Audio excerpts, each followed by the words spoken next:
Hello there, we're back together, and you're gonna love this. Now, I'm betting that you really liked paradigms.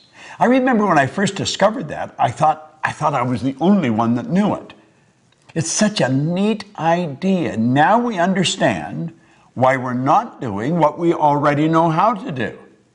Now let me ask you something really important. Are you, or maybe a loved one, a family member, somebody that you're very close with, leaving your dreams on the table insofar as your money is concerned, or maybe the travel you'd like to do, or relationships that you want to develop, or the health that you really, truly want to enjoy, or maybe even your love affair. You're missing it. The dream has escaped you. How would you like to know a formula that's as exact, it's as exact as mathematics on how to get what you want? See, most people are really extras in their own movie. They look at somebody else and they think, wow, if only I could do that. Well, let me let you in on a secret. You can do that if that's what you want to do. I'm betting that is probably not what you want to do. That's what they want to do. And you know something? If they're doing what they want, you can do what you want, and I can do what I want. See, we're all working with the same mental faculties. We're all working with the same power, and we're all working with the same laws. So it's a matter of understanding how to set and how to achieve goals. Have you ever been really ready to do something and you were scared stiff, and so you backed away and left it back on the table? I know I've been like that. I know a lot of people are like that. Well, if you've done that in the past, or a loved one, you can share this with them. And I would suggest that you do invite some friends in and share this with them, and then sit around as a group and openly and very transparently discuss these hang-ups that we've got, because we've all got them. You're not the only one with them. Now let's stop and think about goals. You know, Thoreau was, he was quite a guy. He said, if a person will advance confidently in the direction of their dream and just endeavor, in other words, you only have to give it your best shot, endeavor to live the life that you've imagined. Do you know what's going to happen? He said you'll meet with success unexpected in common hours. You'll be on your way downtown to do some shopping, and you'll think, I did it. I actually did it. I reached the goal. Do you know the beautiful part about working with goal setting and goal achieving with the right rules by law? That's exactly what happens. You reach the goal and you're motoring at such a speed and having so much fun, you get past it before you realize you've already done it. You're probably off to the next one.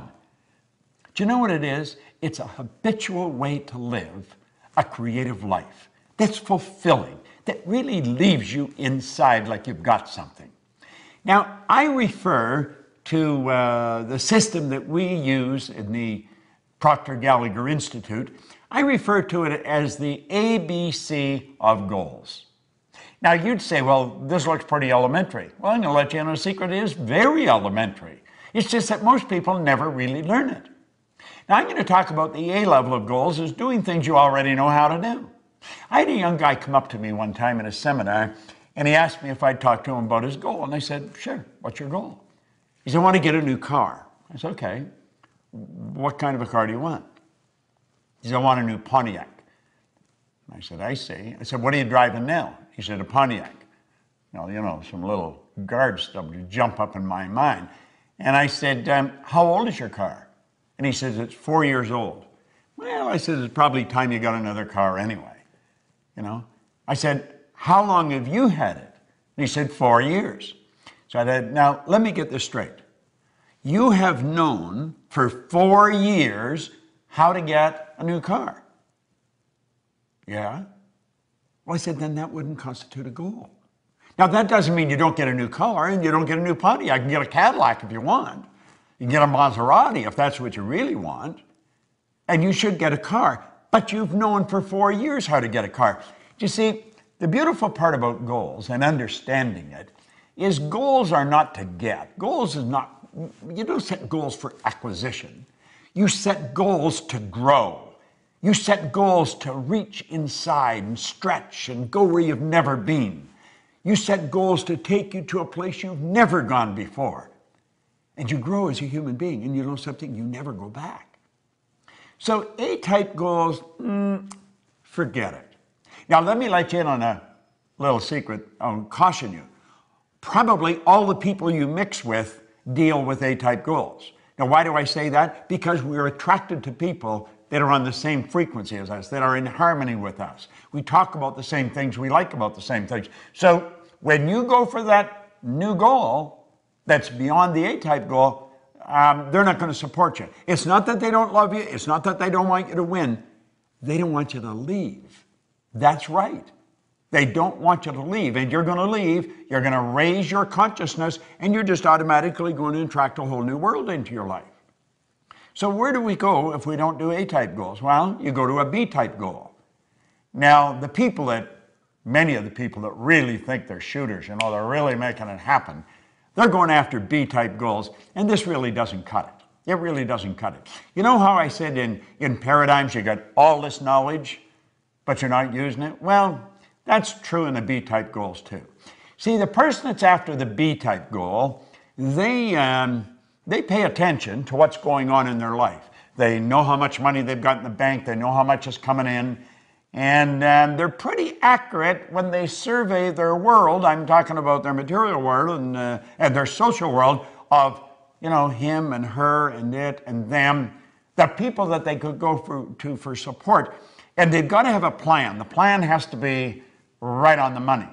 Now, they think if this happened, and if that happened, and if she did this, and he did that, and if that money come in like I want it to come in, if all these things happened, then I could do that. And so reluctantly, we say, that's the goal. And you'd say, well, is that really the right goal? No. Why not? Well, because you see, you already see how it's going to happen. So in that respect, it's much like an A-type goal. You got to stretch a little bit, but you know if everything falls in place. Now, I'm going to tell you something else. There's no inspiration in a B-type goal, and you're going to have to be inspired. But you don't get inspired going after a B-type goal, and your old buddies, the A-type people that you're always with, they're not going to support you because they don't want you to leave. So we got no support, and we've got no inspiration. Now, what's the next? The next is a C-type goal. See, the C-type goal, that's what I really want. When you sit and you daydream, you may have a couple of drinks in your mind, and you're off on a trip somewhere. If only we could do that. If only we could do. And you're fantasizing. But you see, there's a problem with fantasizing. You have been told you don't fantasize. That's not being realistic. It's totally illogical to think that you could do that. Well, that's pretty interesting, It really is pretty interesting. Because if you go back and you study in history and you take a look at the people that have really made their mark, they've been ordinary Johns and Marys who have done something that changed the entire world. Now, you'll often hear people say, well, one person can't change the world. I'm going to tell you something. One person changed my world. And I'll lay you odds, you get locked into this and you share it, and they're going to say you've changed their world. See, we've got to be able to get beyond that barrier of logic. We've got to break through that paradigm. That line that separates us from what we want? It's a paradigm. That's all it is. Do you think the Wright brothers were being logical? Do you think they were being realistic? They weren't scientists. They weren't aeronautical engineers. They were bicycle mechanics in Dayton, Ohio. But they were going to fly. Now, even their daddy was a bishop in a church. He told them they were going to burn in hell for even suggesting that they could fly. But and I know, they introduced us to the kingdom of flight. And it wasn't that many years until we were on the moon. Now think, they crashed right through the logic barrier. They went right through it. They didn't let it stop them. Now you may say, but they're different than me. Well, they probably are. They didn't leave their dreams on the table, and you may be leaving your dreams on the table. Get them off the table. Get them back in your mind. Fall in love with them. Plant them in your heart. What did Solomon say? As a person thinketh in their heart. You've got to get emotionally involved with this.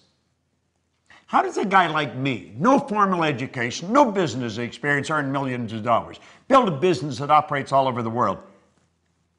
I do it because I don't let logic stop me. I'm not afraid of losing. Now think, what do you really want? Go lay under a tree somewhere. Don't even talk to anybody. Let your mind wander. Let it take off. Go to the land of imagination. Think about it. Let your mind wander. Go right through the terror barrier that we call logic. I'm going to teach you something about the terror barrier later, but I want you to stop and think of what you want. I had the very good fortune of working with Sir Edmund Hillary. Now, you might not even know who he is, although he hasn't been gone very long. He is the guy that was the first person to stand on top of the world. He was the very first man to stand on the top of Mount Everest, along with Tenzing Norgay, his Sherpa guide. Do you know the beautiful thing about them, this little side deal? Neither one of them would say who got there first. Tenzing Norgay didn't say. Edmund Hillary didn't say. But they were the first, Hillary and his Sherpa guide. Now, Ed Hillary was a beekeeper from New Zealand. He was a beekeeper down in Auckland, New Zealand. Where did he get the idea that he could do something that has never been done before? People died. There's people encased in ice up there. They're never coming down. They've tried to do this. They've been trying to do this for centuries. Just like the Wright brothers, there's people trying to fly for centuries. But you know the strange thing about it? Ed Hillary went up there in 1951, he failed. He went back in 52, he failed. Now there's people around him saying, you've got to be out of your mind going back there. You're going to kill yourself. But in 1953, he stood on top of the world. Now, I had the pleasure of working with him on a couple of occasions, and the only difference in Ed Hillary and myself that I could see was in his size. He was a big man. You say, but I'm not like Hillary and I'm not like the Wright brothers. You're exactly like them. You're exactly like them. There's a spiritual power within you that's perfect. Your spiritual DNA is perfect, and it's forever seeking expression with and through you. That's why you want things. Don't throw your wants. Don't leave your wants on the table. For goodness sake, take a run at it. Go sit down at that table. Get a pad and a pen out and start thinking, what do I really want? I want to be financially independent. That's something all thinking people want. I'm going to tell you something. When you have no money problems, you'll be amazed how much free time you have. You see, in this program, we talk about wants. We're not talking about what we think we can do, and we're not talking about what we've done in the past. We're talking about where we're going, what we're going to do. What do you want? I guarantee you, if you can describe it, if you can see it in your head, you can hold it in your hand. That's exactly the way it works. Napoleon Hill, my mentor, he said, anything the mind can conceive and believe, it can achieve. Now, you may not believe you can. I guarantee you, you stick with us and you keep studying what I'm sharing with you, and you'll change your beliefs. See, I found out that was one of the keys in my success. I changed my belief. See, our belief system is based upon our evaluation of something. And frequently, if we reevaluate a situation, our belief about that situation will change. There's a three-step process for goals, goal setting and achieving. It's fantasy, theory, fact. You've got to build the fantasy. And it's okay to say that it's just a fantasy. That's where everything starts. That's where your clothes started. You probably have synthetic fibers on. You didn't always know how to do that. The building you're in, the air conditioning, the heating system, your cell phone, your computer. The fact that I can shoot this here and you can sit there and watch it. We weren't always able to do this. Somebody fantasized. And then they turned their fantasy into a theory. See, they went from using their imagination and they began to use their reasoning factor, and they started to add thoughts to it. And they started to bring it together. And they started to give it some serious thought. It's like Hillary said, I bet I can get to the top of that mountain. Everybody's saying they're crazy. But they didn't know what he could see. He could see what they couldn't see. The Wright brothers. One was saying to the other, I see it, brother, I see it, I see us up there. And when they got up, they were only up for 14 seconds. And somebody said, yeah, but their first flight was only 14 seconds. And they said, we not only got up there, but we stayed up there for 14 seconds. See the difference in perception, in attitude? Don't listen to anybody else. The only person you want to listen to is somebody that's accomplished more than yourself and know that they're no better than you. Listen to them. Do what they tell you. I know how to win. If you can build the fantasy and you can turn it into theory, I guarantee you it'll turn into a fact. You hold the idea in your mind and it must manifest in form. That is an absolute law.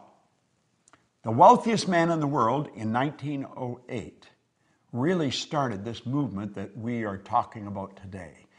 Andrew Carnegie told Napoleon Hill, he said, any idea that is held in the mind, that's emphasized, that you fall in love with, that's either feared or revered, will begin at once to clothe itself in the most convenient and appropriate form available.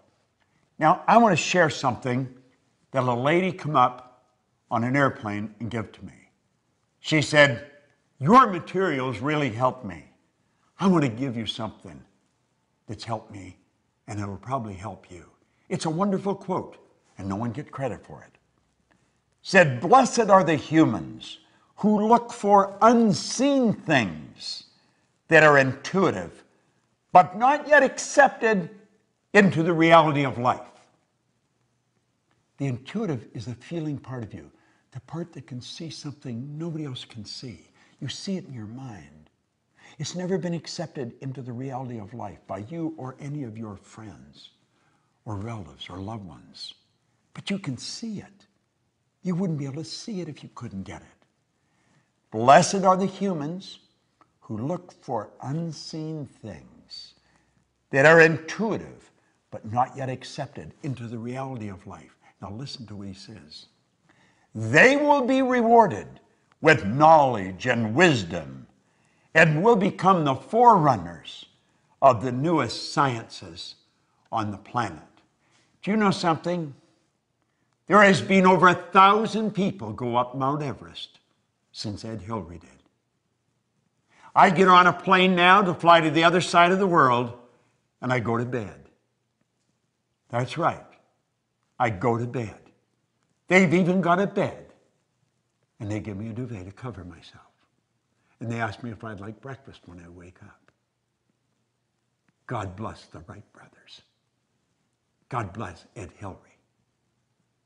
They're no different than you or me. Don't let the fact that you don't know how to do it set the goal. In fact, if you know how to do it, it's probably no good. It's got to scare and excite you at the same time. Now, I want you to go and sit down at that table. And you pick up those dreams that you've left sitting there for a while. And you say, no more. I'm alive, I'm awake, and I'm on the move, baby. There may be no one that understands, but I understand. And you write out your goal in the present tense. I am so happy and grateful. Now that, and describe it. And I'm going to come back, and I'm going to share something with you that most people never know. I'm going to teach you about the terror barrier. And when you get that, along with the paradigms in this one, I'm going to tell you, baby, you got results that stick. Don't let it slip through your fingers. Don't leave it on the table. Claim it. It's yours. This is Bob Proctor. Thank you.